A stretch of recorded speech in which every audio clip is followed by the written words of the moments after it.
She was meant to be a bride, yet she ran into the storm. He was thought to be dead, yet he rose from the ashes. Emily Carter fled from a marriage that was never about love, only to stumble into the web of betrayal, where even her own family saw her as a bargaining chip.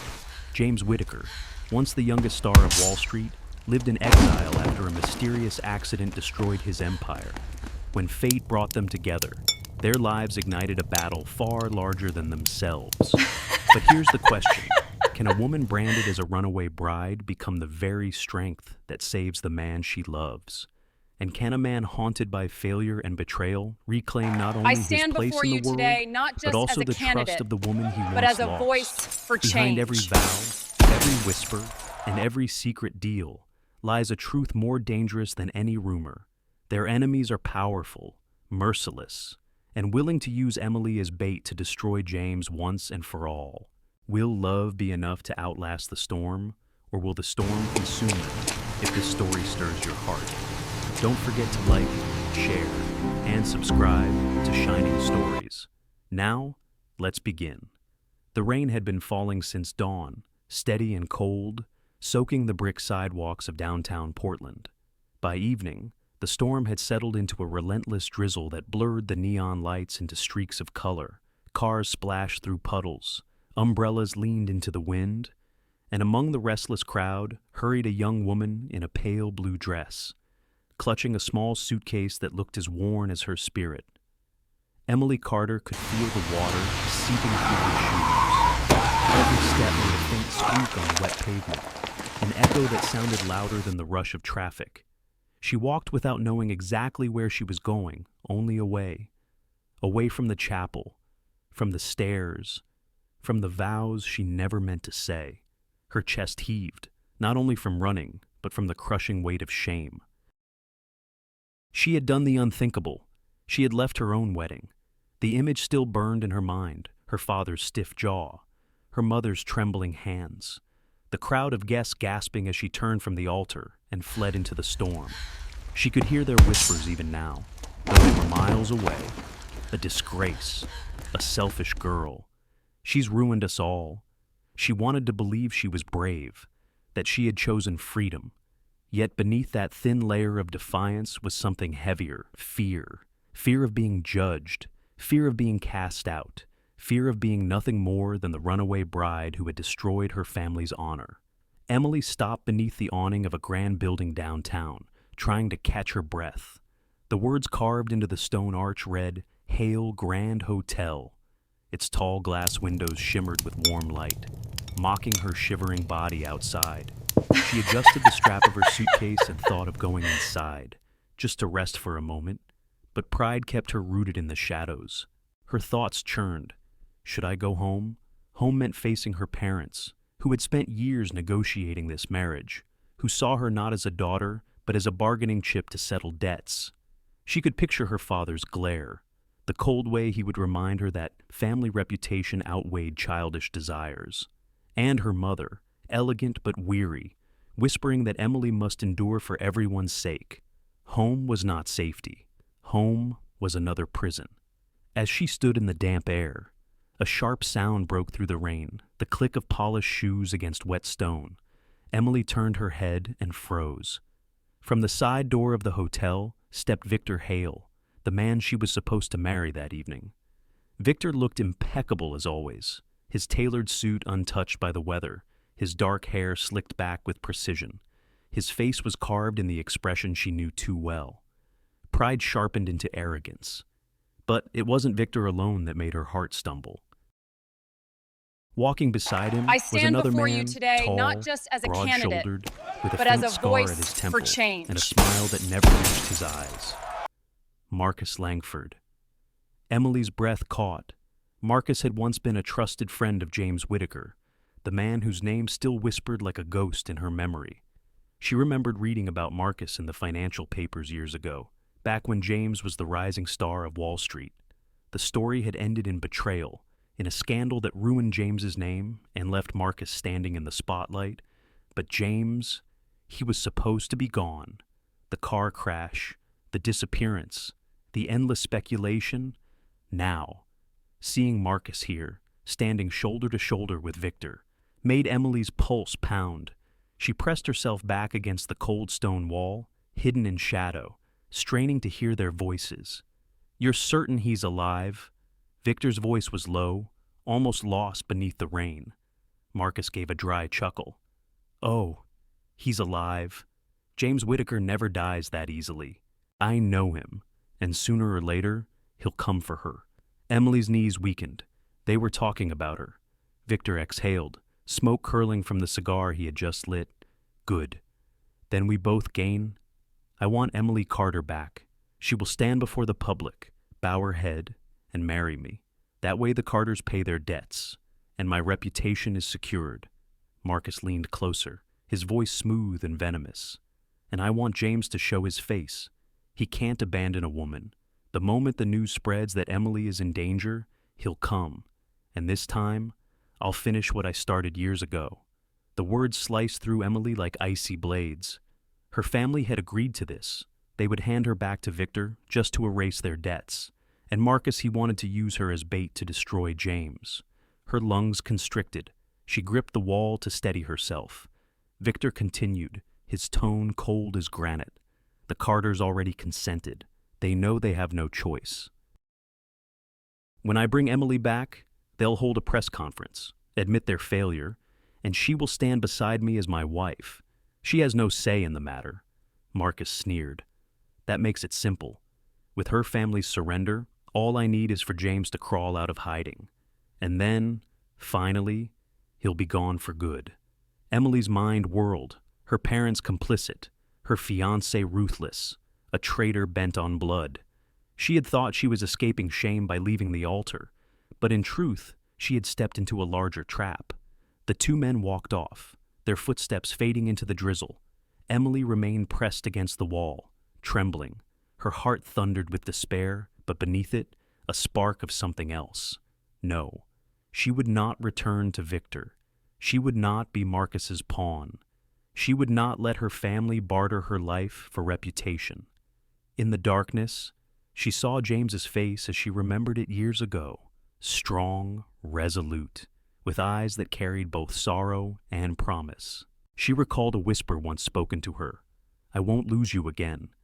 Her lips trembled as she whispered back into the night, "James, you don't know they're working together. If I stay silent, you'll die." The drizzle fell harder, soaking her hair and clothes, but inside her, a flame rose higher than fear. For the first time, Emily saw clearly she must find James, not to hide behind him, but to stand beside him. She stepped out from the shelter of the awning, suitcase dragging through puddles, her breath unsteady but her steps resolute. The night was cold, the wind stung her cheeks, yet in her chest burned a vow. If James must face the past, then I will face it with him. I'd rather die than abandon him again.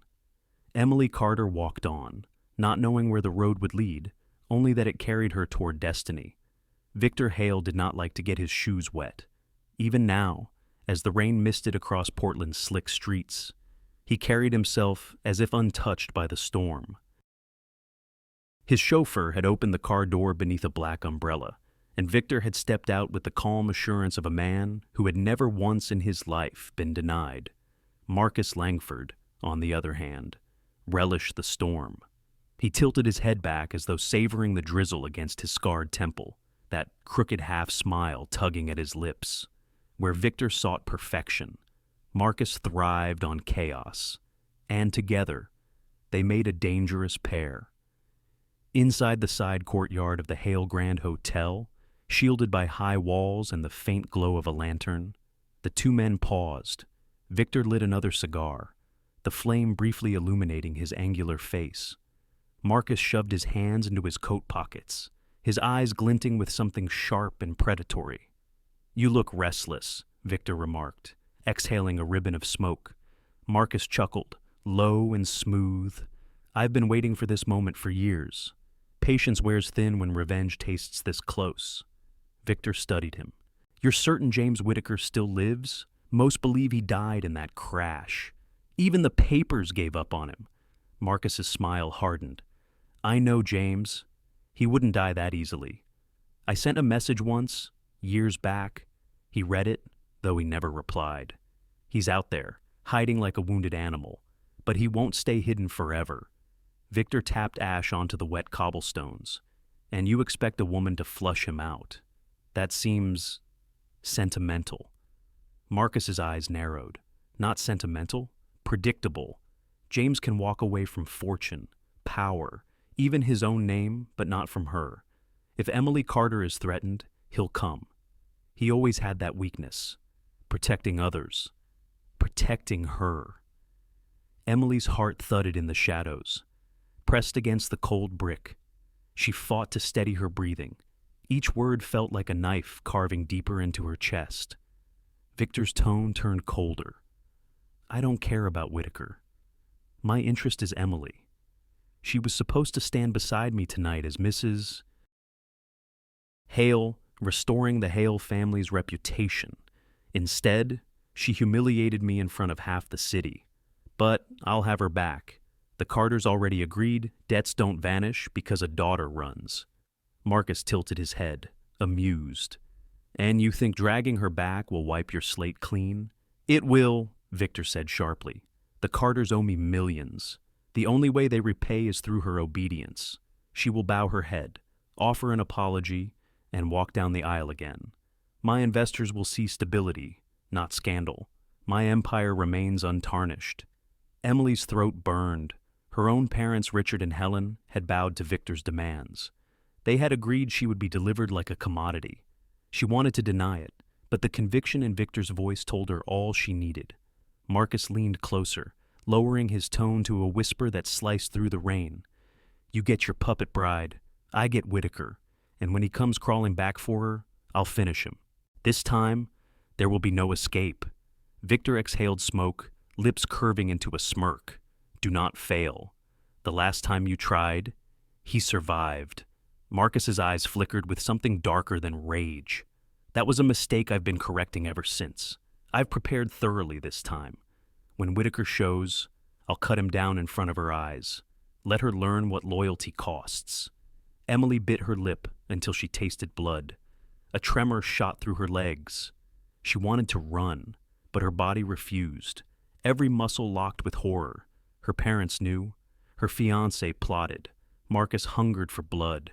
And James, wherever he was, had no idea that two of the most ruthless men she'd ever known were weaving a trap around his life. The drizzle thickened into a steady rain, trickling down her face, mingling with hot tears she couldn't stop. They'll use me to destroy him. They'll make me bait. And my parents, they've already sold me out.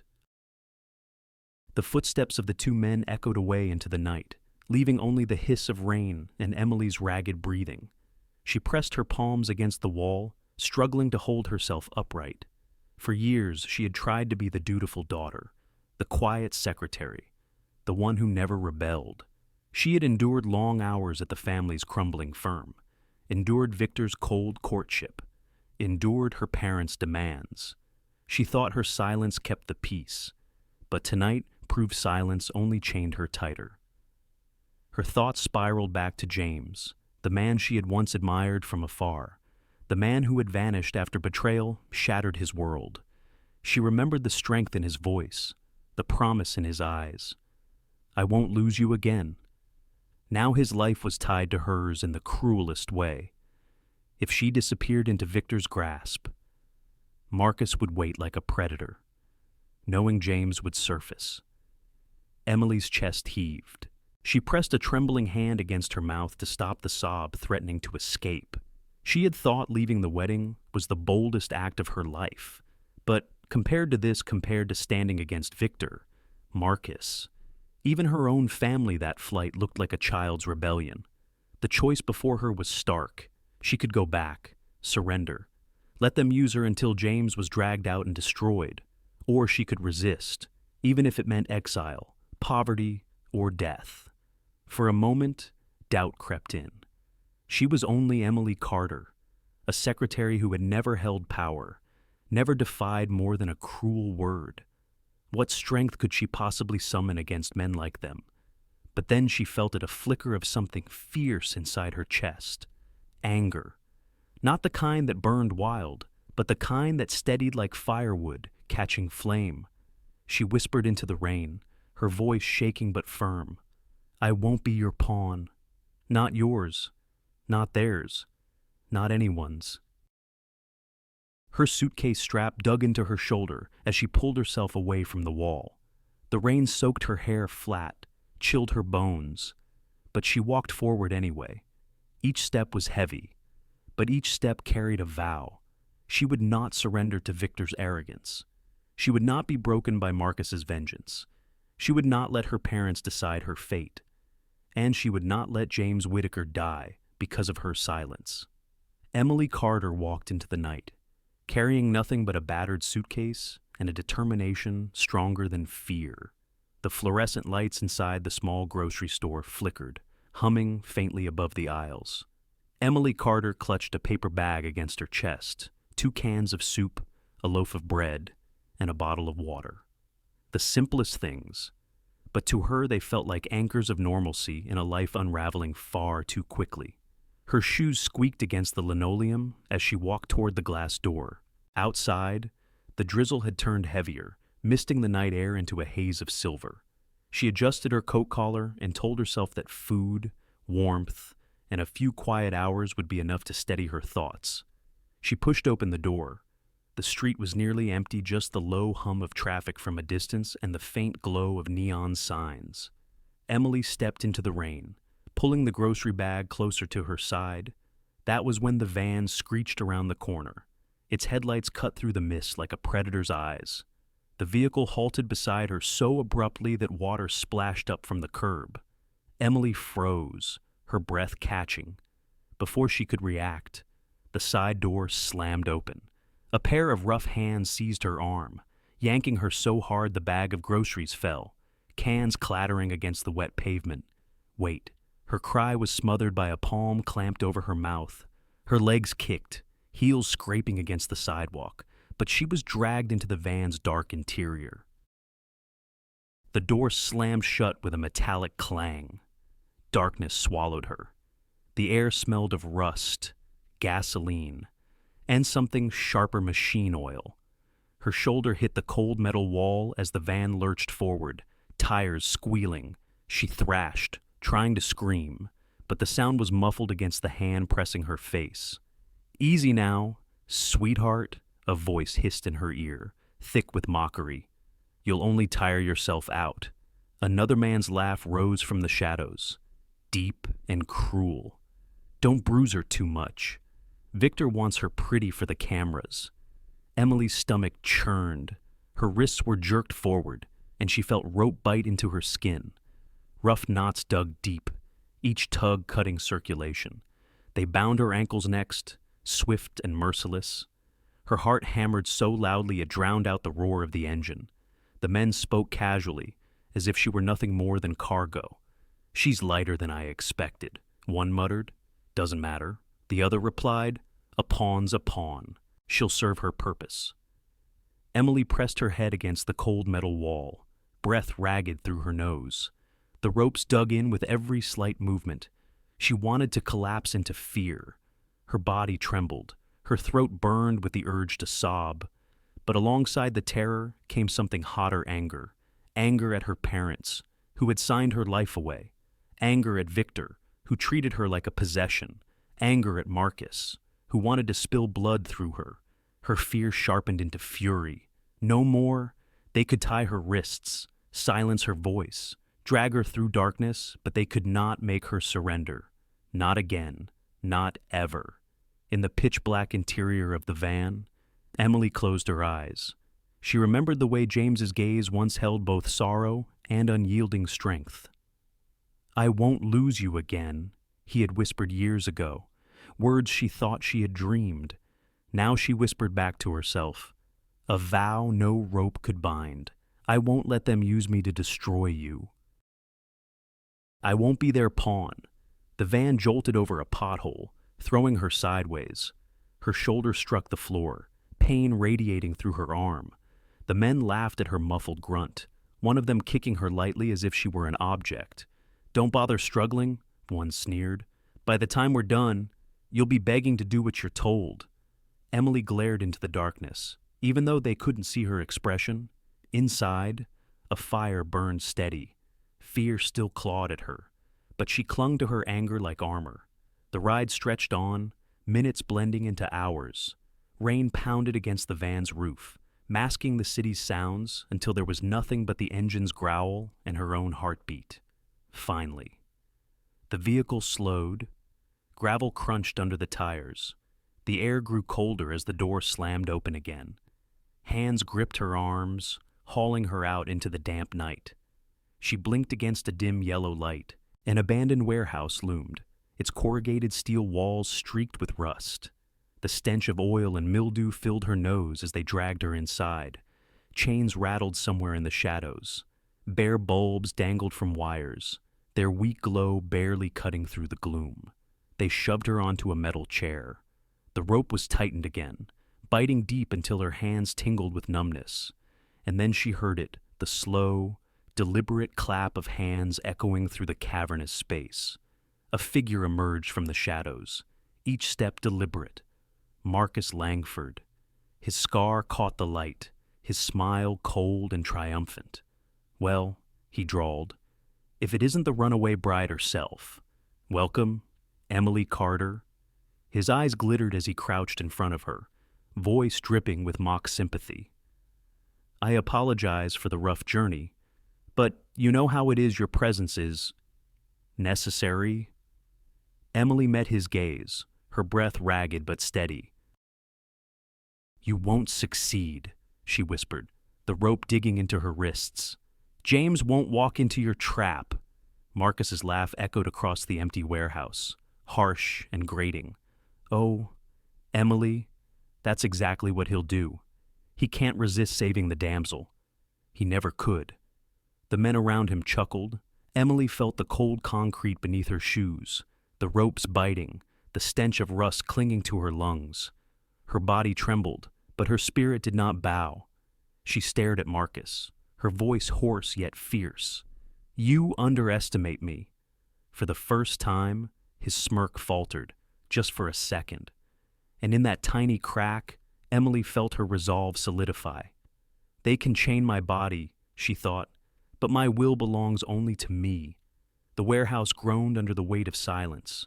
Rusty beams creaked as rain dripped through cracks in the roof. Emily sat bound to the chair, her wrists raw from rope, her breath sharp with defiance despite the fear gnawing inside her. Marcus Langford circled like a predator, his shoes echoing against the concrete. Each step was deliberate, designed to remind her of her helplessness. "You see, Emily," he drawled, "James Whitaker is not a man who can resist temptation, especially when temptation looks like you, tied up and waiting. He'll come, and when he does, I'll put an end to his little exile. Permanently." The men around him chuckled. The sound chilled her more than the damp air ever could. But what Marcus did not know, what none of them suspected, was that James Whitaker was already here, high above, on the steel rafters. James crouched in the shadows. His breath was steady, his muscles coiled. He wore a dark coat, his face shadowed, eyes sharp with the clarity of a man who had spent years watching the world from a distance. For 5 long years, he had vanished. After the scandal, after the accident, after betrayal shattered everything he thought he knew. He had built a quiet life in Montana, living in a cabin near the mountains, far from boardrooms and flashing headlines. People had come to believe he was dead, and in some ways, perhaps he had been. But seeing Emily bound, her courage flickering like a fragile flame, pulled him out of the grave he had dug for himself. He had sworn to stay hidden, to avoid the spotlight, to never again let the world's gaze tear him apart. But now, hiding meant her destruction. His chest tightened. "If I go down there, the past will find me again. The press, the board, Marcus, Victor, they'll all know I'm alive." His hand tightened around the metal beam. He closed his eyes for one fleeting moment, letting the weight of his choice press against him. Then he exhaled, slow and firm. So be it. The steel rattled softly as he descended, his boots landing soundlessly on the concrete floor. "Let her go." The voice cut through the room like a blade, low, hoarse, commanding. Emily's head snapped up. Her heart jolted so hard it nearly broke through her chest. She knew that voice. James Whitaker stepped out of the shadows. His dark coat swayed slightly as he moved forward, his eyes fixed not on Marcus, not on the men, but on Emily. Marcus froze, his smirk faltering. Then it returned, sharper, crueler. Well, the ghost walks. The men shifted uneasily, glancing between each other. Rumors had painted James as a ruined man, lost to despair or death. To see him alive, taller, stronger, his presence undeniable, unnerved even the boldest. Emily trembled. She could barely breathe, torn between relief and dread. Relief that he was here. Dread that Marcus now had exactly what he wanted. James's gaze never wavered from her. "I said," he repeated, his voice deep as thunder. "Let her go." Marcus chuckled, slow and mocking. "You really are predictable. James, all it takes is a pretty girl in danger, and you come running." "Did an exile teach you anything?" James took another step forward. His stance was calm, but his eyes burned with a ferocity Emily had never seen. "Exile taught me that some things are worth breaking silence for, and she is one of them." Marcus's grin widened. He gestured with a sharp flick of his hand. "Get him!" The men lunged. James moved like lightning. Years of self-imposed isolation hadn't dulled him. It had honed him. His fist connected with the first man's jaw, sending him crashing to the ground. He pivoted, elbow striking the second square in the ribs. The crack echoed in the cavernous space. Emily's eyes widened. She had known James as a brilliant mind, a man who once commanded financial empires. But here he fought with the precision of someone who had trained for survival, every movement efficient, controlled. Two more rushed him with knives glinting in the dim light. James ducked, caught one by the wrist, twisted the blade clattered to the floor. He swung the man into the other, both collapsing in a heap. The warehouse filled with grunts, the thud of bodies hitting concrete, the metallic clang of weapons skittering across the floor. James moved through it all like a storm contained in human form. Emily's heart raced. Fear still pulsed in her veins. But alongside it rose awe. Marcus did not laugh now. His smirk slipped as he reached into his coat, pulling a knife of his own. The blade gleamed under the dim bulb. "You think you can take me, James?" His voice was a growl. "You escaped once. Not this time." James positioned himself between Marcus and Emily, his eyes like steel. "Try it." The two men collided. Knife flashed, boots scraped, fists struck. Marcus fought with fury, James with discipline. Each clash echoed like thunder, shaking the air. Emily struggled against the ropes, desperate to help, uselessly tugging until her wrists burned. She cried out, "James, watch out!" He dodged the blade by a hair, countered with a strike to Marcus's side. The knife slipped, clattering across the floor. James pressed forward, pinning Marcus with a knee, fist raised. But he didn't deliver the final blow. He leaned close, his voice low and cold. "You will not touch her again." Marcus spat blood, sneering even in defeat. "This isn't over. Victor won't let it be." James's fist tightened, then released. He shoved Marcus aside, turning immediately to Emily. He dropped to one knee, knife retrieved from the floor, and cut through the ropes binding her wrists. The cords fell away, leaving raw red marks on her skin. His hands trembled as they touched her face, gentle despite the fight's violence. "I'd rather let the world know I'm alive." His voice broke, "than watch you disappear." Emily's tears spilled freely. She collapsed into his arms, the fear of the night dissolving into the shelter of his embrace. The warehouse groaned again under the rain. The storm outside raged on, but for Emily, in James's arms, safety had finally found her. The cabin sat on the edge of a pine forest, its roof dusted with the remnants of last week's snow. Smoke curled lazily from the chimney, mingling with the crisp mountain air. Inside, the fire popped in the hearth, casting a steady warmth that fought back the Montana chill. Emily Carter stood by the small stove in the corner, stirring a pot of soup that smelled of chicken, onions, and rosemary. She moved slowly, her wrists still sore from the ropes, the faint red marks a reminder of the warehouse. The scent filled the room, simple and comforting, grounding her in something that felt almost normal after the storm of the last few days. Behind her, she heard the steady scrape of metal. James Whitaker knelt by the window, a screwdriver in hand, tightening a loose hinge. The storm had battered the old cabin over the winter, leaving small cracks where the wind slipped through. He worked in silence, his face focused, jaw tight. For a moment, Emily just watched him. The man she had once thought lost forever was here, only a few steps away. He looked different from the photographs that used to appear in newspapers. No expensive suits, no boardroom polish. His hair was longer, a few strands streaked with gray. His shoulders were broader, hardened by manual work. Yet his presence carried the same intensity that once made the financial world bow to him. And still, he said so little. Emily turned back to the pot, her voice soft. "It's almost ready." James didn't look up. "Good." The single word dropped into the room like a stone into water, rippling but leaving silence behind. Emily's chest tightened. Gratitude and anger swirled inside her. He had saved her life, risked his secrecy to fight Marcus, but he had also abandoned her years ago. When his world collapsed, he disappeared without a word, leaving her with unanswered questions and quiet grief. She ladled soup into 2 chipped bowls, setting them on the wooden table. The gesture felt oddly intimate, domestic. For a fleeting second, she imagined a life where this was ordinary, her cooking, him fixing a window, a quiet evening by the fire. James finally set his screwdriver down and joined her. He lowered himself into the chair with a heaviness that seemed older than his 35 years. He picked up the spoon but didn't eat immediately.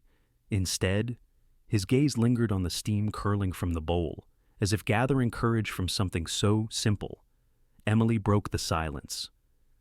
"Why, James? Why disappear? Everyone thought you were dead. I thought—" Her throat closed. "I thought I'd lost you forever." His eyes lifted, sharp and weary, because losing everything once was enough. She frowned. "That's not an answer." He set the spoon down, his fingers tightening around it. "After the crash, after Marcus betrayed me, after the board turned their backs, I had nothing. No name, no company, no allies, just ghosts. And I couldn't face you with the ruins of what I had become." Emily's chest ached. "You think I cared about your company more than I cared about you." The fire cracked. James looked away, his voice low. "Caring about me has cost you everything? Tonight proved it again."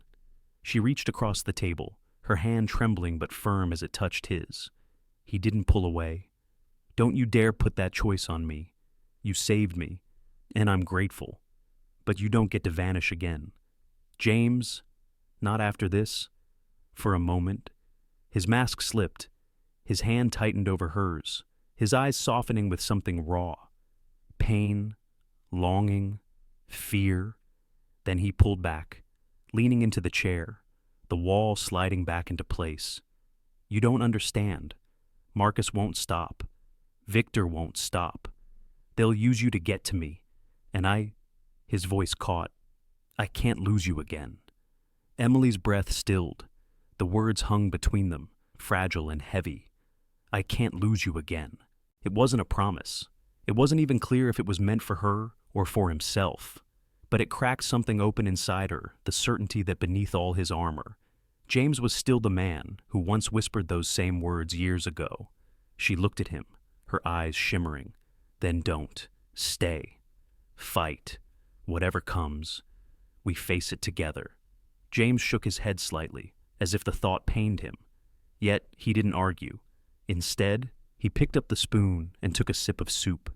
His face softened at the warmth. Emily managed a small smile. "It's just chicken soup. Nothing grand."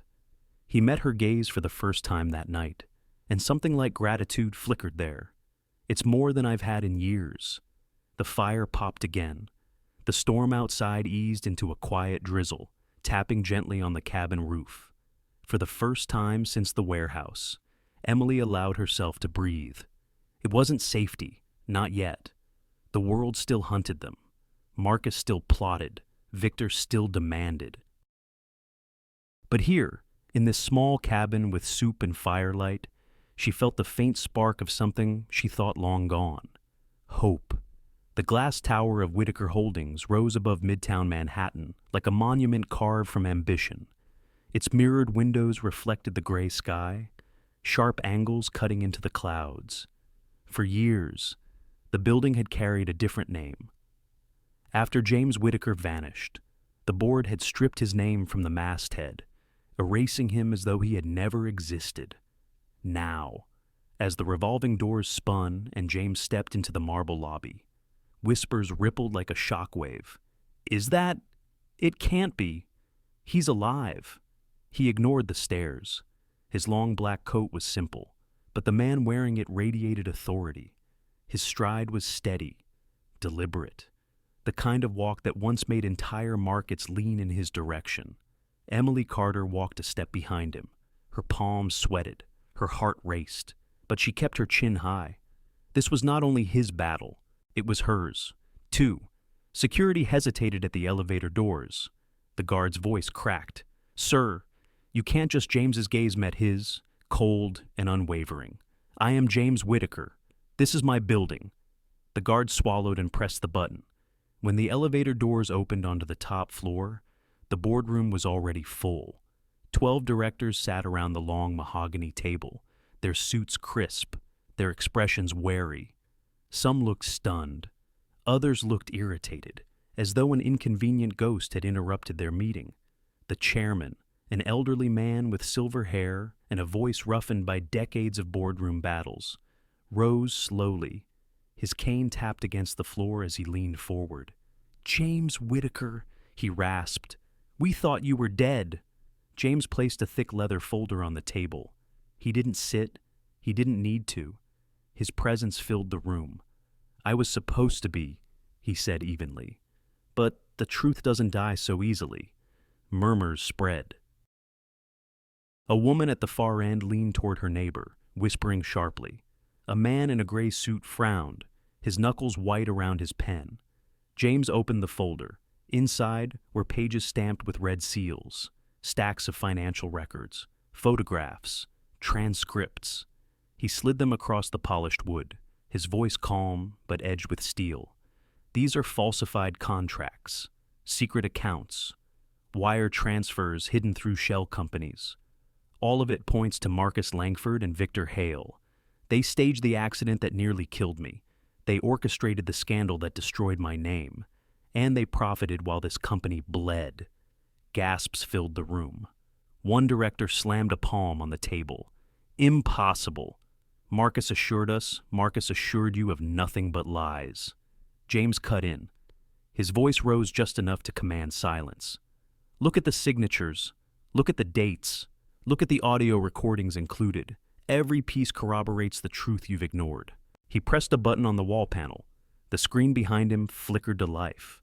Images appeared: a grainy photograph of Marcus near the garage on the day of the crash, an email chain between Victor and Marcus discussing necessary distractions, a voice recording where Marcus's smooth tone admitted, "Whitaker won't survive this." The boardroom went still. Emily watched the directors shift in their seats. Some turned pale, others masked their fear with anger.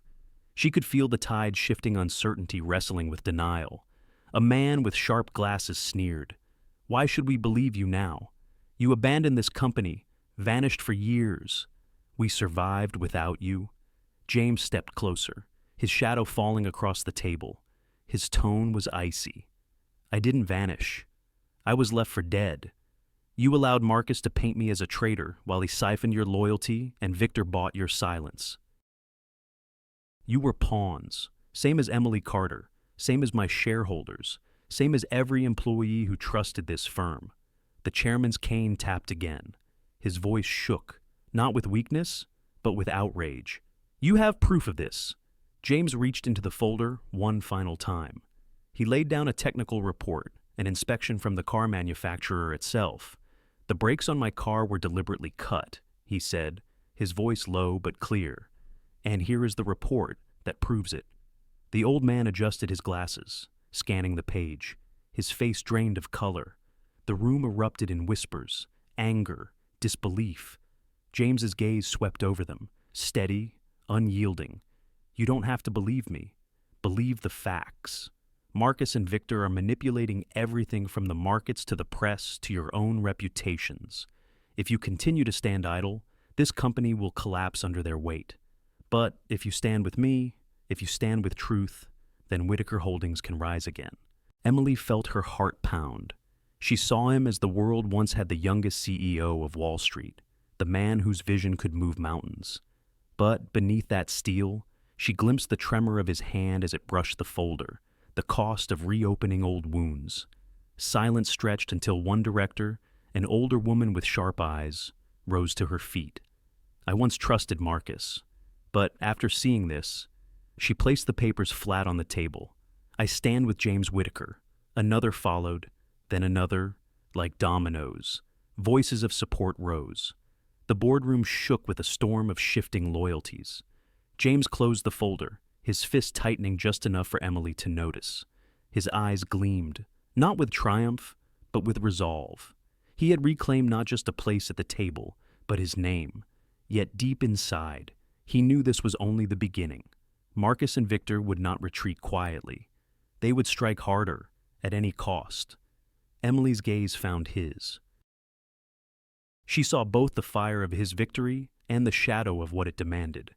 And in that moment, she whispered to herself, "We are no longer hiding. The world knows James Whitaker lives. And now, the war has truly begun." The morning after James Whitaker's stunning return, Manhattan pulsed with a different kind of energy. News vans clogged the streets outside Whitaker Holdings. Journalists huddled under umbrellas, their voices sharp with urgency as they delivered breaking updates. Screens in Times Square looped shaky photos of James entering the boardroom, alive after 5 years, presumed dead. But alongside the astonishment came venom. By noon, social media was ablaze with a new video, grainy but effective. It showed Emily Carter in her wedding gown, running out of the Hale family's glittering ballroom. The footage cut abruptly to James, framed beside headlines about scandal, fraud, and betrayal. A bitter narration followed. This is Emily Carter, the runaway bride who humiliated her fiancé Victor Hale, only to reappear at the side of disgraced CEO James Whitaker.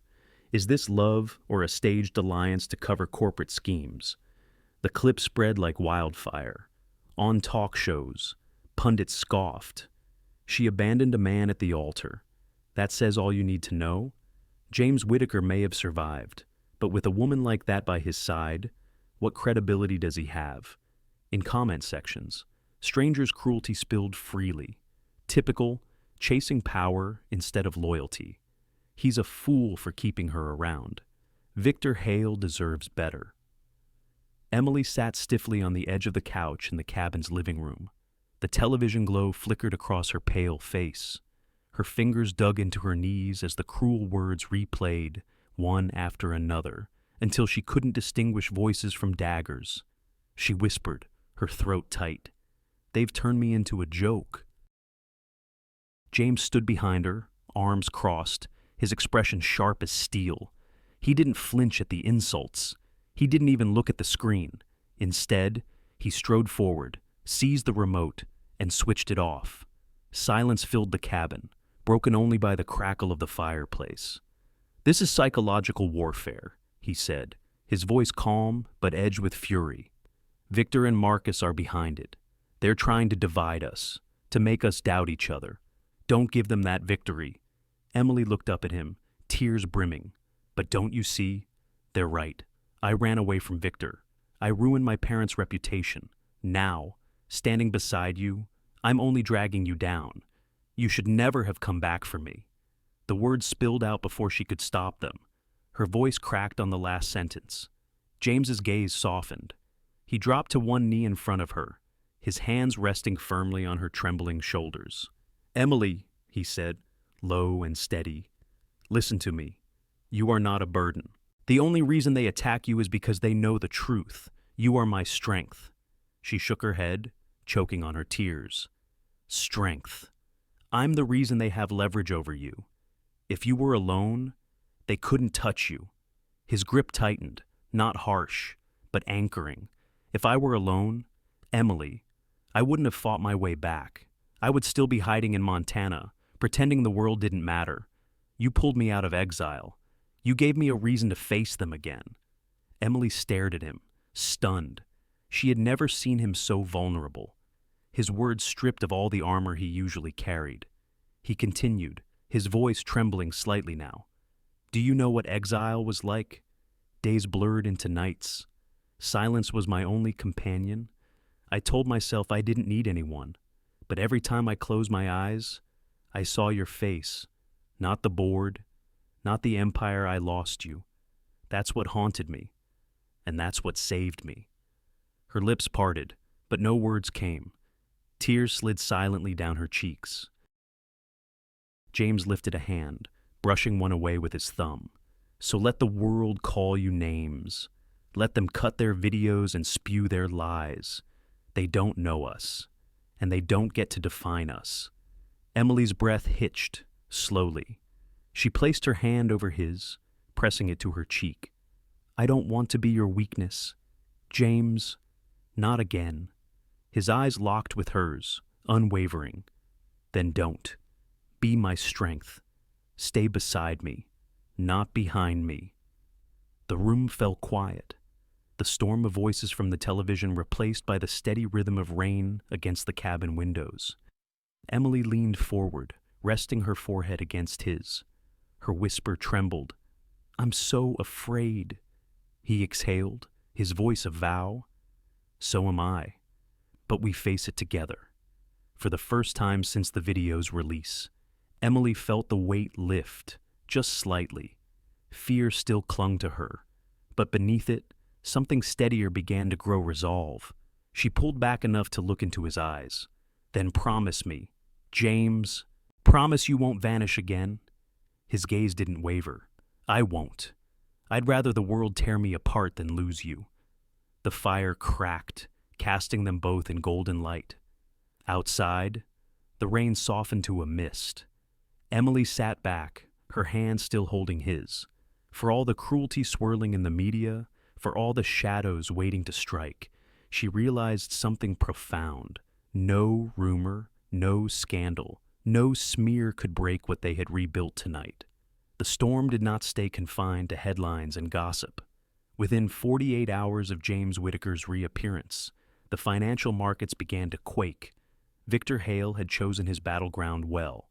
From the penthouse office of Hale Global, he unleashed a coordinated strike shadow companies buying and dumping Whitaker Holdings stock, automated trades flooding the market, rumors whispered into the ears of jittery investors.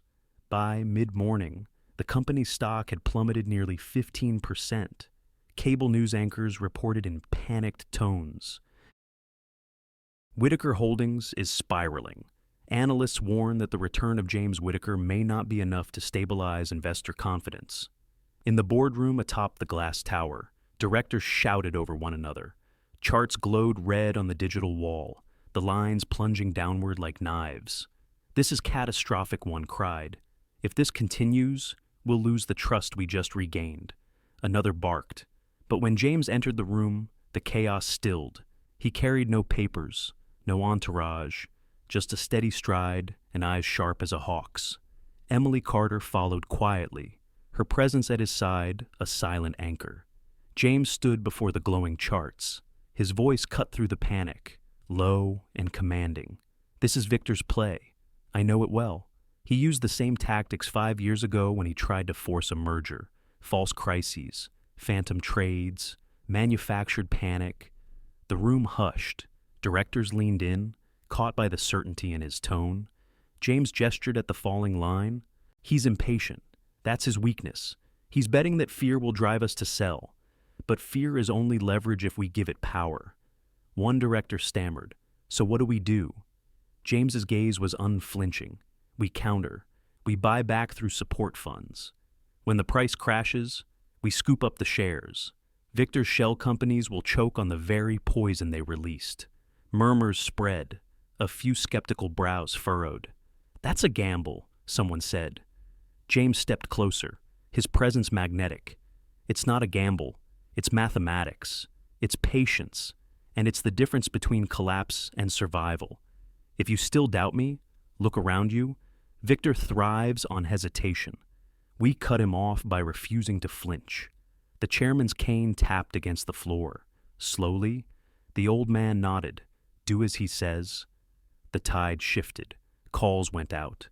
Orders were placed. Screens lit up with new numbers as Whitaker Holdings executed James's plan. Emily stood near the window, watching him. His posture was alive with the fire she remembered from years ago, the same force that had once made him the youngest CEO on Wall Street. Yet there was something new, to a deeper edge, sharpened by years of exile and loss. She admired him, yes, but she also worried. She could see the tightness in his jaw, the way his hand curled against the table when no one was looking. He carried the weight of every shareholder, every employee, every whisper of doubt. And now, he carried her, too. That night, when the board finally adjourned, Emily found him in his office. He stood before the tall window overlooking Manhattan, the city lights gleaming like constellations. "You were brilliant today," she said softly. He didn't turn. His reflection in the glass looked tired, older than 35. Brilliant doesn't win wars. "Emily, it only buys time." She stepped closer. "Then let me be here for the rest of it. You don't have to carry this alone." His shoulders stiffened. He wanted to refuse. She could feel it. James Whitaker had always been a man who bore his burdens in silence. But after a long pause, he finally turned to her. His eyes, weary yet burning, met hers. "Every instinct I have tells me to shield you, to keep you far from all this." Emily's heart clenched, and he exhaled, his voice low. "And yet, when you're beside me, I remember why I fight. Without you, all this," he gestured to the glowing skyline, "the towers of power, means nothing. With you, it means survival." For a moment, the room was silent, but for the hum of the city below. Emily reached up, brushing a strand of hair from his face. Then, "Don't push me away. Let me stand with you." James's hand rose, covering hers, pressing it gently to his cheek. His voice was almost a whisper. "You're not my weakness, Emily. You're the only strength I trust." The words broke through the iron walls he carried, and for the first time that day, she saw his armor slip.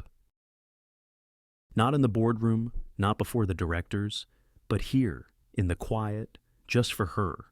By the end of the week, Victor's scheme backfired. The market steadied.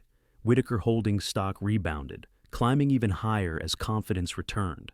Analysts marveled at the turnaround, calling it a masterstroke. But James didn't celebrate. He knew better. Victor had lost a battle, not the war. Standing on the balcony late one evening, Emily at his side, James whispered to himself, almost too quiet for her to hear, "I can defeat Victor in the market. But how do I keep Emily safe from the storm he'll unleash next?" The evening had been quiet, almost deceptively so. After the chaos of the boardroom and the roar of the markets, the penthouse apartment felt like a sanctuary. Emily had made tea, and James sat at his desk, poring over reports with a concentration that seemed unbreakable. For the first time in days, she thought they might have a few hours of peace, until the sound came a faint slip against the hardwood floor by the front door. Emily frowned, rising from the couch. She padded across the room, her slippers soft against the polished floorboards. A plain white envelope rested on the rug. No knock, no bell. Just silence, as if the city itself held its breath. She bent down, her hands trembling as she picked it up. The paper was unmarked, heavy, cold. She opened it slowly and froze. Inside was a single photograph. It showed James Whitaker, bloodied and broken, slumped against the wreckage of his car from 5 years ago. his face pale, his body twisted, glass scattered like ice around him. The image looked too raw, too cruel, like a ghost dragged back from the past. Across the bottom, jagged letters scrawled in red ink. This time, he won't survive. And it will be because of you. Emily's breath hitched, her knees buckled, and she pressed her back to the door, clutching the photo to her chest as if it might burn her. Her mind spiraled. The words carved themselves into her like knives. Because of you. She imagined James lying broken again, but this time without rescue, without a second chance, and all because she had stayed by his side. Her voice cracked in a whisper only the walls heard. Oh God, I'm his weakness. If I leave, maybe they'll stop. Maybe he'll be safe. Tears stung her eyes as guilt flooded every vein. Since she was a girl, she had been told to obey, to sacrifice for the family, to bend under the weight of other people's demands. Now she wondered if walking away was the only way to protect him. She didn't notice James standing in the doorway until he spoke, his voice low and steady. What's that in your hand? Emily flinched. She turned, trying to hide the photo, but he was already there. His gaze locked on the crumpled paper in her trembling fingers. He crossed the room in 2 strides and gently took it from her. For a long moment, he stared at the photograph, the grotesque image of his own shattered body. The venomous words slashed across it. His jaw tightened, his knuckles white around the edges. Emily's tears spilled. James, they're right. If I stay, they'll come for you again. They'll kill you. And it will be my fault. Her voice broke on the last word. She turned away, ashamed, hugging her arms to herself as sobs shook her shoulders. James said nothing at first. The firelight flickered across his face, shadows deepening the lines carved by years of exile and grief. Then, with one sharp motion, he tore the photo clean in half. The sound of ripping paper cracked through the room like thunder. He let the pieces fall to the floor, where they fluttered helplessly before settling. Don't you ever say that again, he said, his voice low but trembling with contained fury. Emily looked up at him, startled by the intensity in his eyes. He stepped closer, his hands gripping her shoulders firmly, not to restrain, but to anchor. This isn't your fault. It was never your fault. Marcus and Victor built this war. Not you. Her lips trembled. But they'll use me. James. They already are. If I walk away, his voice cut through her words like steel. No, if you walk away, they win. They want you afraid. They want me alone, but I'm not alone anymore. The words rang with a conviction she had never heard from him before. His eyes softened then, the fire giving way to something deeper. I spent years telling myself I could survive on my own. That exile was safer than fighting, but all I did was rot. Emily, you brought me back. You reminded me I had something worth standing for. You're not my weakness, you're the reason I'm strong enough to face them. Her tears fell faster, but this time they weren't only from fear. She reached up, cupping his face in her hands, her palms warm against his cold skin. Then promise me. Promise you'll hold on. Promise you won't let them take you from me. James leaned into her touch, his forehead resting against hers. His voice dropped to a vow. I promise, as long as I'm breathing, you'll never face them alone. The city roared outside, car horns and sirens weaving through the night. But inside, the only sound was the quiet rhythm of their breaths mingling, 2 heartbeats anchoring each other against the storm. Emily still trembled, fear coiled in her stomach like a serpent. But wrapped in James's words, she felt something stronger rising inside her, a flame of defiance. If they wanted her as bait, then she would no longer cower. She would stand, not as a pawn, but as his partner, and together, they would fight. The rain had passed, leaving Manhattan slick and glistening, neon lights reflecting off wet pavement like fractured jewels. Inside the penthouse, however, the night was heavy with silence. Papers lay scattered across James's desk, financial reports, leaked memos, fragments of emails. Each page was a thread in the web Marcus and Victor had spun. James stood over them, his brow furrowed, a pen tapping absently against his palm. Emily sat curled in an armchair nearby, her knees drawn close, watching him. He had been at it for hours, piecing together connections, mapping strategies on a whiteboard with precision. His mind was a blade, sharp and relentless. Finally, he turned toward her, his eyes steady but shadowed. They're preparing a deal with an international investment fund. Billions. If it goes through, Victor and Marcus will rise above us. Untouchable. Emily straightened, her pulse quickening. And if we stop it, then their empire collapses under the weight of their lies. He gestured at the documents. I have the evidence: bribery, falsified profit reports, doctored audits, enough to ruin them. But to reveal it, we need the perfect moment, a press conference. Public, unavoidable. She frowned. And what would make them careless enough to face you in public? James's gaze held hers. There was no hesitation, no softening. You. The word hit her like a stone in the chest. Her lips parted, but no sound came at first. Then, slowly, me. He nodded. They'll announce your return, force you to apologize, parade you like a trophy to restore Victor's reputation. They think they own you. That's when we strike, when they're at their most arrogant. Emily's stomach churned. She imagined the cameras flashing, the microphones shoved in her face, Victor's smug smile as the world watched her humiliation. She imagined Marcus lurking in the shadows, waiting for James to appear. Her hands trembled in her lap. So, I'll stand there, as bait. James crossed the room, crouching before her. His voice dropped, low and fierce. I won't let them touch you. Not again. The moment you stand, you'll tell the truth, and I'll bring the rest. The world will see their filth for what it is. She closed her eyes, a single tear slipping free.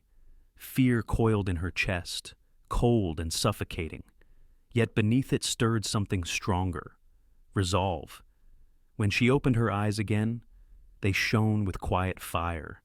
Better to face it than to keep running. For the first time in hours, James's expression softened. Relief flickered through his eyes, tempered by admiration. You're braver than you know. Emily, he whispered.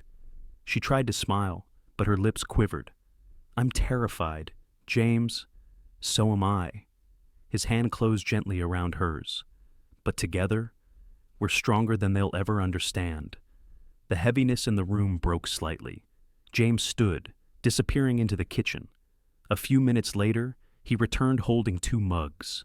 The rich scent of cocoa drifted through the air, warm and sweet. Emily blinked. You made cocoa. He gave a faint, almost sheepish smile. I figured you needed something warm after agreeing to walk into a storm. She laughed softly, the sound shaky but genuine. She wrapped her hands around the mug, the heat seeping into her cold fingers. I didn't know you could make this.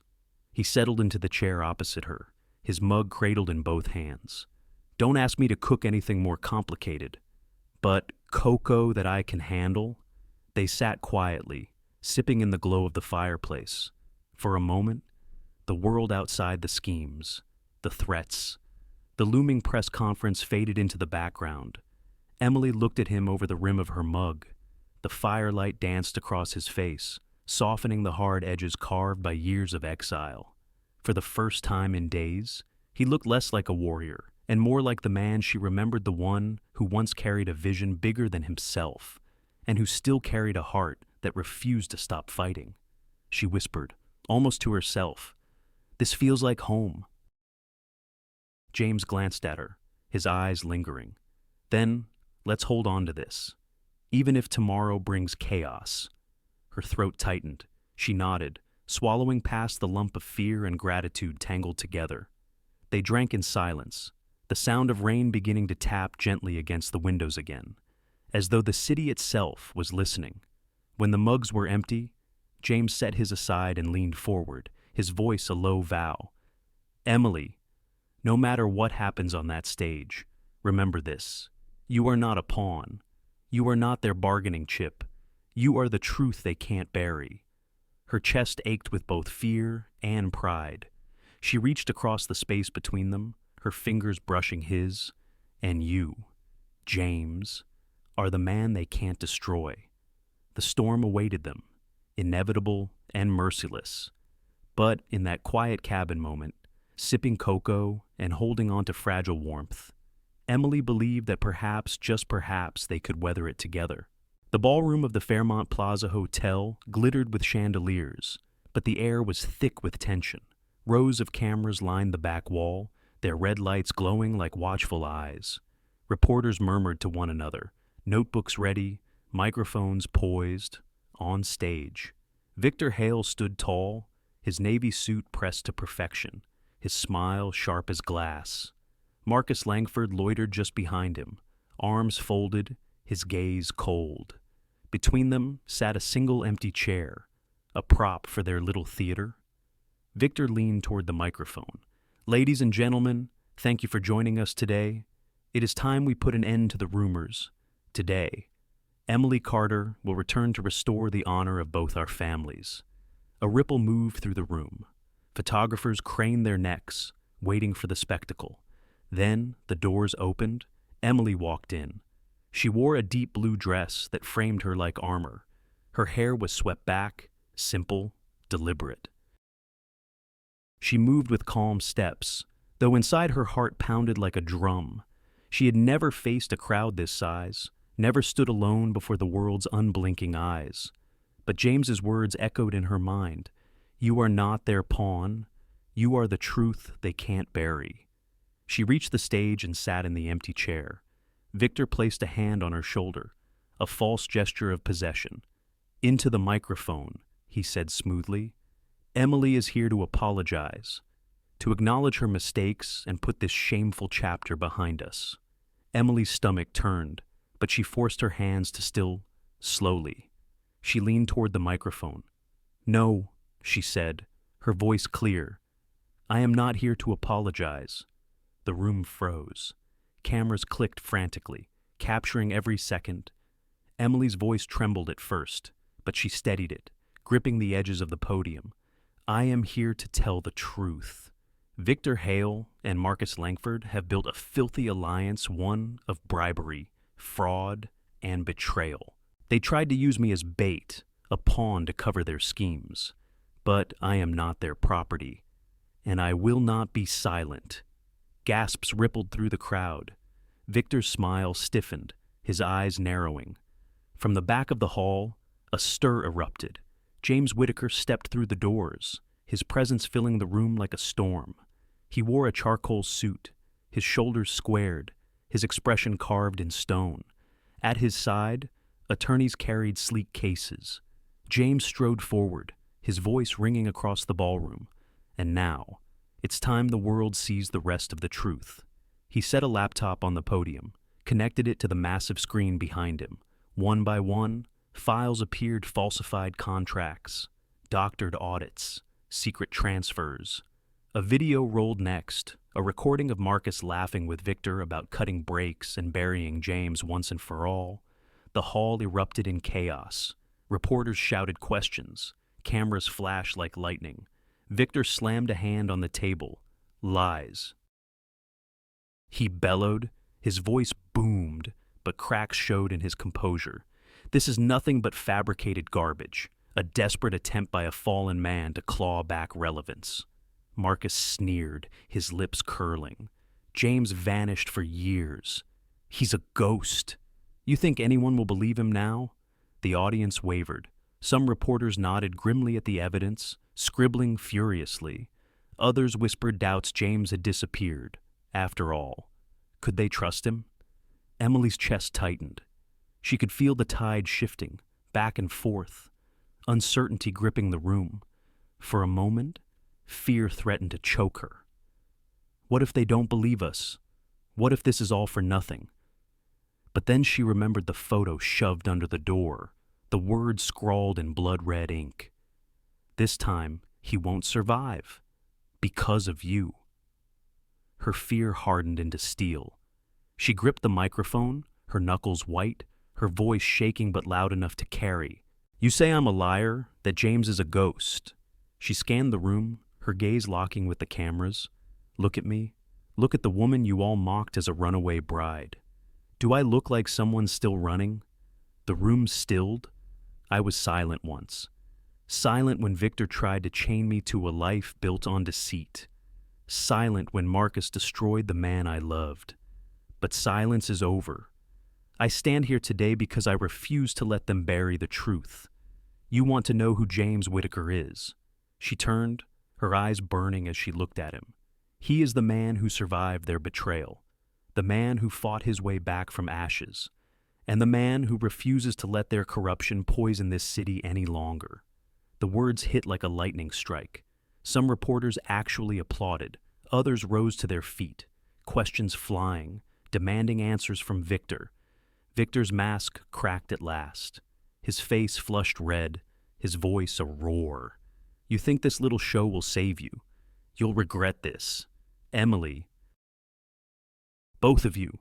But his fury only exposed him further. Cameras captured every ounce of rage, every uncontrolled sneer. Beside her, James stood calm, unyielding, his gaze sweeping the room with the quiet command of a man who had once ruled Wall Street. For the first time since the chaos began, Emily felt her fear give way not to relief, but to certainty.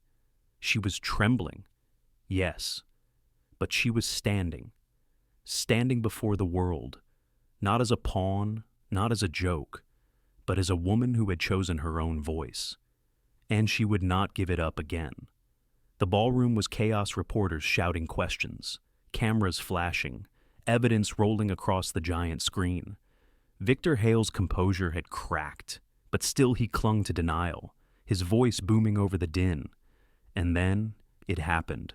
Marcus Langford, who had stood silently at Victor's side until now, suddenly slipped a hand inside his jacket. His eyes gleamed with something feral, no longer concealed by boardroom charm. In one swift motion, he pulled out a pistol. Gasps rippled through the hall. A scream cut the air. The weapon rose, aimed directly at James Whitaker. Time seemed to splinter. Emily's breath caught in her throat. James. Before she could move, James stepped in front of her, his arm thrown wide as if to shield her from the entire world. His voice was low, steady, almost eerily calm. "If you want me, Marcus, then take your shot, but you don't touch her." The cameras flashed wildly. Reporters ducked under tables. Others kept filming, their hands shaking. Security shouted orders, rushing forward. But in that suspended second, the whole ballroom belonged only to Marcus and James. Marcus's mouth twisted into a grin. Always the hero, always throwing yourself in front of someone else. That's why you lost everything, James, and that's why you'll die here. His finger tightened on the trigger. Emily clutched James's sleeve, trembling, every instinct screaming at her to run. But James stood firm, his body between her and the gun. Suddenly movement, a security officer lunged, the pistol went off, the sound like thunder cracking through the chandeliers. Screams erupted as the shot ricocheted into the ceiling, glass raining down. The officer tackled Marcus, knocking him sideways. The gun clattered across the polished floor. Chaos consumed the hall. Chairs overturned, reporters scrambled, microphones crashed to the ground. Emily pressed against James, her heart hammering against his back. She whispered, voice shaking, He almost killed you." James turned slightly, his hand finding hers, squeezing with quiet strength. But he didn't. Not today. Security swarmed Marcus, forcing him to the ground. He thrashed, his voice raw with rage. "You think this changes anything? You think exposing me means you've won?" His wild eyes darted toward Victor. "Tell them, Victor, tell them it was your plan." The room froze again. Reporters lifted their cameras, hungry for every word. Victor's face blanched. "Enough. Marcus, you've said too much." But Marcus only laughed, manic and broken. "He promised me everything, power, money, revenge. It was Victor. He's the one who staged the accident. He's the one who told me James had to disappear. Gasps erupted, louder this time, like a wave breaking over the crowd. Victor's carefully constructed facade shattered. His hands shook. His voice faltered as he tried to retort. He's lying. This is madness. But the damage was done. Cameras zoomed in. Microphones thrust forward. Reporters shouted over one another. Mr. Hale, did you orchestrate the attempt on Whitaker's life? Were you behind the embezzlement scandal? Is this the end of Hale Global? Victor's lips moved, but no words came. Sweat gleamed at his temple. For the first time, the master manipulator looked cornered. James's voice cut through the uproar, cold and commanding. You've heard it from his own man, Marcus Langford, once my closest friend, now reduced to Victor Hale's hired assassin, and Victor. The mask is gone. This is the man who would burn the world to save his pride. Emily, still trembling, found herself standing taller beside James. She looked out at the sea of cameras, her fear replaced by defiance. For the first time in her life, she was not hiding, not running.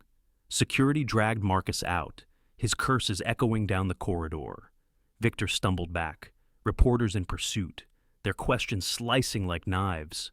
The ballroom was electric, buzzing with revelation. Emily turned to James, her voice a whisper of both awe and relief. You saved me. He shook his head, eyes softening as they met hers. No, Emily. We saved each other. The storm had not ended. Victor still had power, still had allies. But tonight, the tide had shifted. The world had seen his mask slip, had heard Marcus's damning confession. And for James and Emily, one truth rang louder than the chaos. They were no longer pawns in someone else's game. They were standing, side by side, against the storm.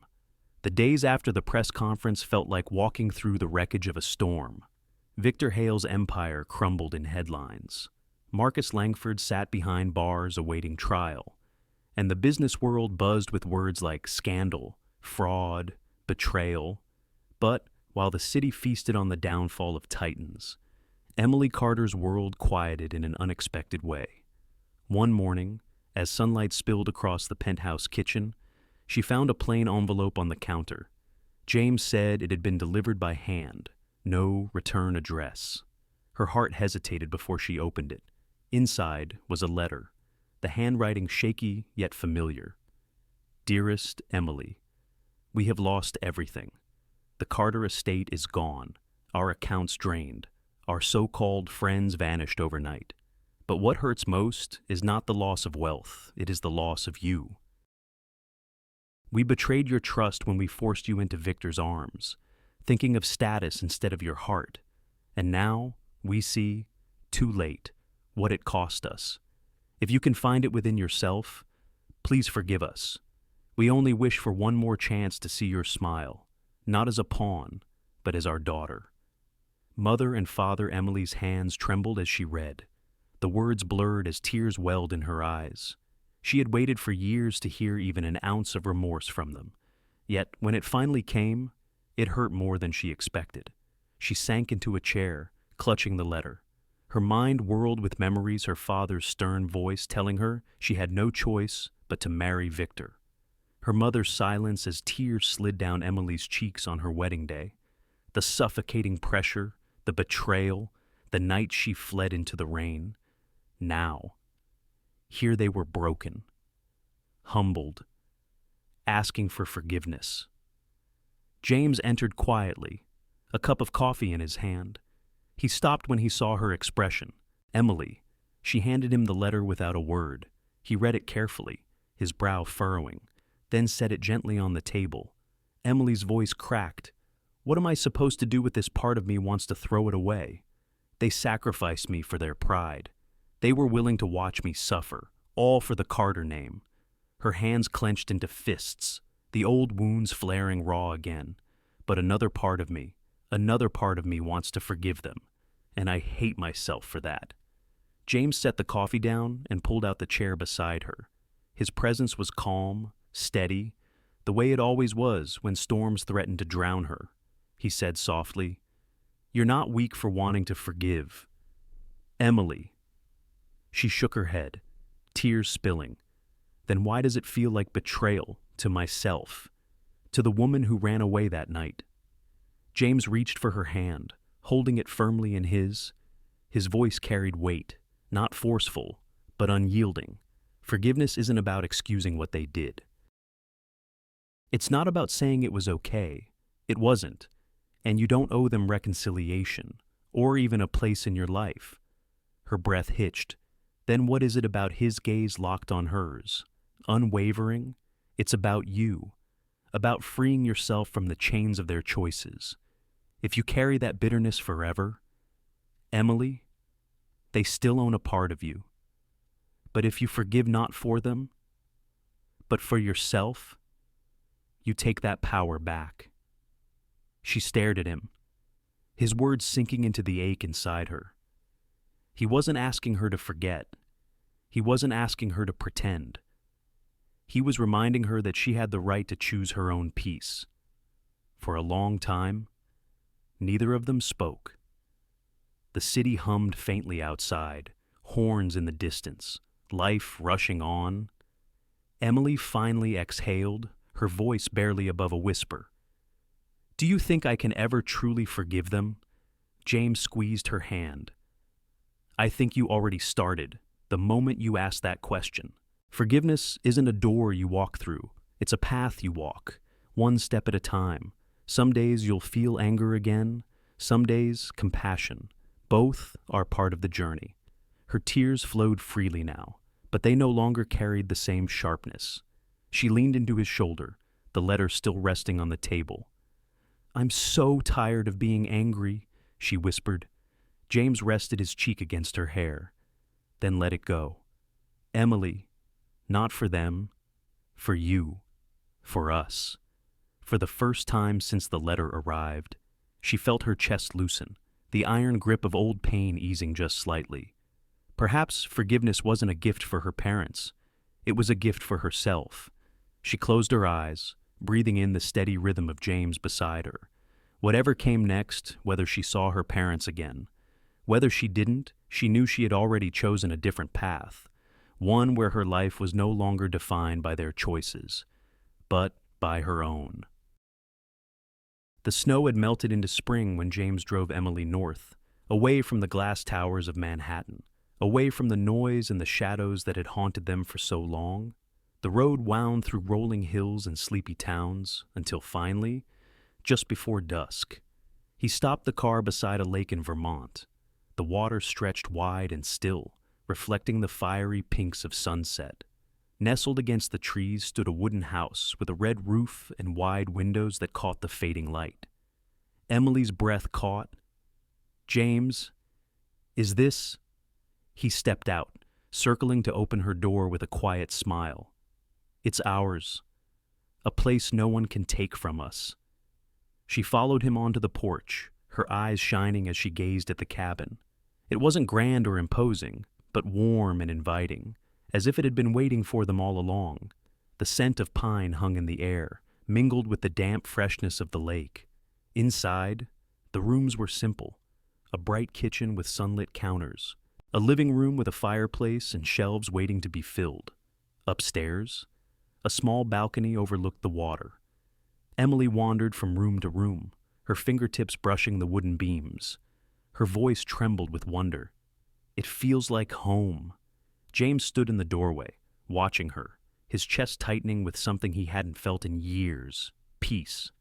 That's the idea? Within weeks, life settled into a rhythm neither of them had ever known. Emily poured her savings and her heart into opening a small bookstore cafe in the nearby village. She painted the window frames white, planted bougainvillea vines that soon began to climb the porch rail, and arranged wooden tables inside where the scent of coffee mingled with the crisp smell of books. Above the doorway, she hung a hand-carved sign, "The Horizon." Why Horizon? James asked one morning as he helped her carry in boxes of new titles. Emily smiled, brushing a curl from her face. "Because it's where a new future begins. For me, For us? James paused, the weight of her words sinking into him. For so long, horizons had only meant distance to him, things slipping away. Now, for the first time, they meant possibility, their days filled with small, ordinary tasks that somehow felt extraordinary.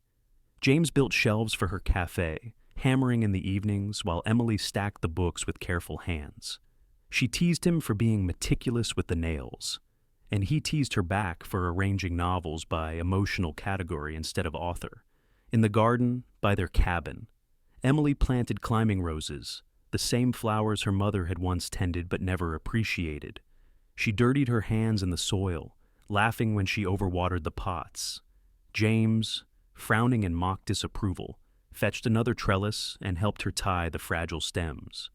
Every morning, he stopped by her cafe before heading to his small consulting office by the lake. He would sit near the window with a newspaper, sipping coffee she made just for him. Sometimes he would carry trays to customers when the shop grew busy, earning smiles and whispered recognition from locals who only vaguely remembered his old life.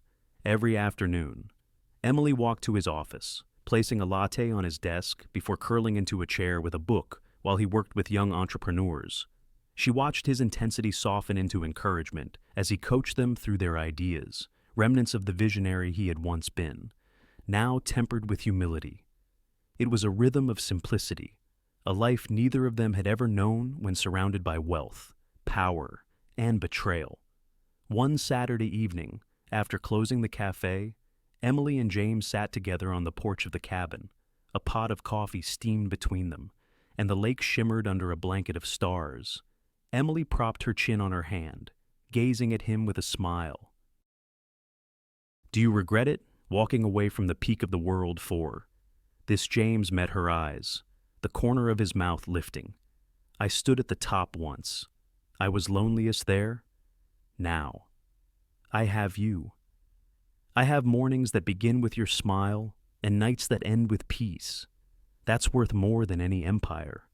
Her eyes stung, tears brimming but warm this time. She leaned against his shoulder, whispering, "Me too. I once thought family was only a burden, something to be traded for reputation. But this," she gestured at the cabin, the lake, the roses swaying in the evening breeze. "This is freedom." James wrapped his arm around her, pulling her close. They sat in silence, the night filled only with the chirping of crickets and the distant lap of water against the shore. For both of them, happiness had always been fleeting, stolen between storms. But here, amid the scent of roses and the hum of the cafe, they discovered something richer happiness that grew slowly, like roots in the earth. They had weathered betrayal, loss, and fear, and now, at last, they were building not a fortress, not a kingdom, but a home. Emily closed her eyes, listening to the steady beat of James's heart beneath her ear. For the first time in her life, she believed it was possible to stay. The lake glowed like molten gold as the sun sank toward the horizon. The air was still, touched only by the faint rustle of willows and the call of a lone bird winging home. Emily stood barefoot on the porch steps, her dress brushing the wood, her hands still smelling faintly of roses from the garden. She watched the light dance across the ripples of the water, her heart steady yet full. For once, she felt no weight pressing down, no shadows waiting to steal her peace. Only quiet, only the man standing behind her. James stepped down from the porch, his footsteps soft against the grass. He wore no suit tonight, only a simple shirt with the sleeves rolled up, his tie abandoned. He looked more at home here, framed by the lake and the sky, than he ever had in the boardrooms of New York. "Beautiful evening," he said, his voice low. Emily smiled faintly, her eyes never leaving the horizon. "Every evening here feels like a gift." For a moment, they simply stood together, the silence between them as comfortable as a well-worn book. Then James reached into his pocket, his hand lingering there as if weighing something heavier than the object it held. "Emily," he began, his tone softer than she had ever heard it. She turned, curiosity flickering across her face. He stepped closer until the glow of the fading sun wrapped them both in amber light. His eyes held hers clear, unwavering, yet filled with a vulnerability he rarely showed. Slowly, he drew out a small box, simple and unadorned. Emily's breath caught. He opened it to reveal a platinum ring, plain and elegant, gleaming with the last rays of daylight. "I can't promise you a perfect life," James said, his voice steady though his hand trembled slightly. "I can't promise you will never face storms again. But I can promise you this. I'll walk through every one of them with you. No more running, no more hiding, just us." Emily's vision blurred as tears welled. She raised her hands to her mouth, unable to stop the sob that broke free. James went down on one knee, the grass damp beneath him, but his gaze never wavered. "Emily Carter, you gave me back my life when I thought it was over. You showed me that love isn't a shackle, it's wings. Will you marry me for a heartbeat?" The world stilled. The lake held its breath. The willows swayed gently, and Emily felt her heart swell until it hurt. "Yes," she whispered, her voice breaking, then louder, through her tears. "Yes. 1,000 times. Yes." James slipped the ring onto her finger, his hand brushing against hers with a tenderness that made her knees weak. She pulled him up, her tears spilling freely as she threw her arms around him. "I thought love meant sacrifice," she murmured into his shoulder, "that it meant giving yourself up until nothing was left. But with you, James, I've learned that love means freedom. It means being more, not less." He held her tightly, his own voice rough with emotion. "And I thought love was something I wasn't worthy of.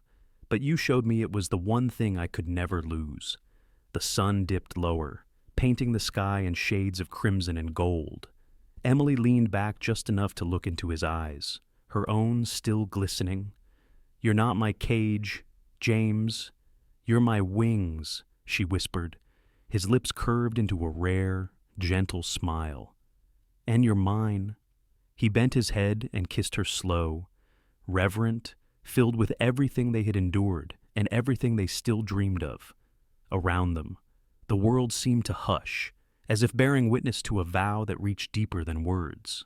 When they finally pulled apart, Emily rested her forehead against his. "We don't need castles or empires," she said softly. "Just this, just us." James nodded, his thumb brushing her cheek. "This is more than I ever dreamed of." The lake shimmered with the last of the light, and as they stood together, hand in hand, the horizon stretched wide before them. For once, it wasn't a distant promise. It was theirs. The garden by the lake glowed with soft lantern light. Strings of wildflowers draped over wooden trellises, petals scattered gently across the grass. It was not a ballroom of crystal chandeliers, nor a cathedral with gilded arches. It was simpler, warmer, exactly what Emily Carter and James Whitaker had always longed for but never thought they could have. A handful of guests gathered, close friends from town, loyal colleagues from James's small firm, and a few of Emily's dearest patrons from the horizon. Each wore a smile that came not from grandeur, but from genuine joy. Emily stood at the edge of the aisle, her gown soft and unadorned, her hair woven with tiny white blossoms. She carried no diamonds, only a bouquet of roses she had grown herself. Her father, Richard, stood beside her, his posture humbled, but his eyes glistening. He cleared his throat as if to speak, but no words came. Instead, he simply squeezed her hand, whispering, "I don't deserve this honor, but thank you for letting me walk with you." Emily's throat tightened. She glanced at her mother, Helen, who stood nearby with tears already streaming. For so long, she had dreamed of this day in chains of obligation, but now, here it was, light, free, chosen. The music began softly, just a violin played by a local friend. Emily stepped forward, each footfall sure against the earth. At the end of the aisle, James waited. He wore a navy suit, simple but sharp, his hair brushed back, his eyes locked only on her. And in those eyes, Emily saw everything: loss, survival, redemption, and the quiet fire of a love that had endured storms. When she reached him, she placed her bouquet in her mother's hands, then slid into his, His grip was steady, grounding her as if to say, "We made it here, together." The officiant smiled, his voice warm but solemn. "We gather not to witness a union bound by wealth or power, but a joining of two hearts that chose one another, even when the world tried to tear them apart." James turned first, his voice deep yet trembling. "Emily, I once believed love was weakness, that I had to hide, to fight alone. But you taught me that love is the only strength worth carrying.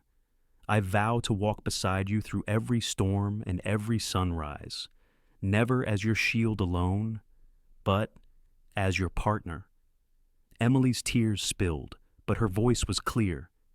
"James, I was once treated as a tool, forced to give up my freedom, but you showed me that true love is not a chain, it is wings. I vow to hold your hand not because I need to, but because I choose to, every day for the rest of my life." The officiant's smile widened.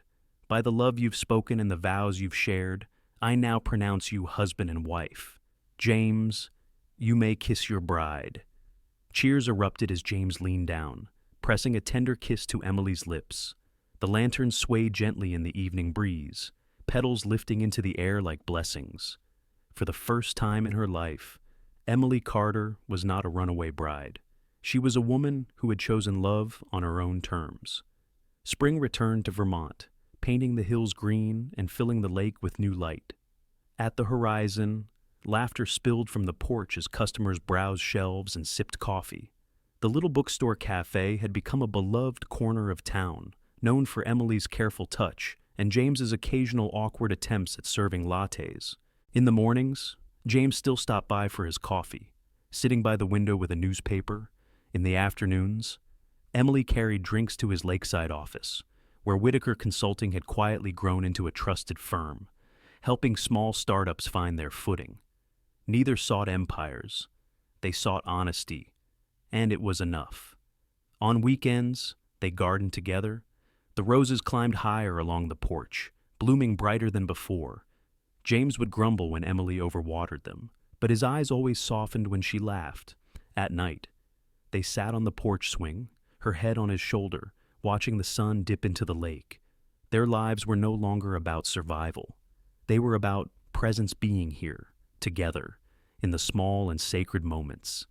Emily often thought of her parents, who had moved to a modest house nearby. Their relationship was cautious, fragile, but healing. Forgiveness had not erased the past, but it had freed her heart to live fully in the present.